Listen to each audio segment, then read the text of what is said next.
Waalaikumsalam warahmatullahi wabarakatuh. Jadi pagi ini saya berada di Kampung Lalijangan, Desa Abon Tapalang, Kecamatan Tumpu Bulu, Kabupaten Bantaeng, bersama dengan Bapak Kepala Desa Abon Tapalang, Bapak Babinsa Desa Abon Tapalang, dan Kepala Dusun Lalijangan untuk mensurvei tanaman kentang yang telah menggunakan pupuk aktif ekofarming.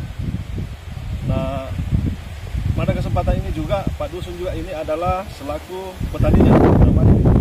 Sudah berapa kali punya program ini, Mas? 4 kali. Oh, sudah 4 kali. Bagaimana menurut Pak setelah menggunakan pupuk ekofarming? Oh, jadi bisa kita lihat ini hasilnya sangat subur. Sudah berapa umurnya kentang?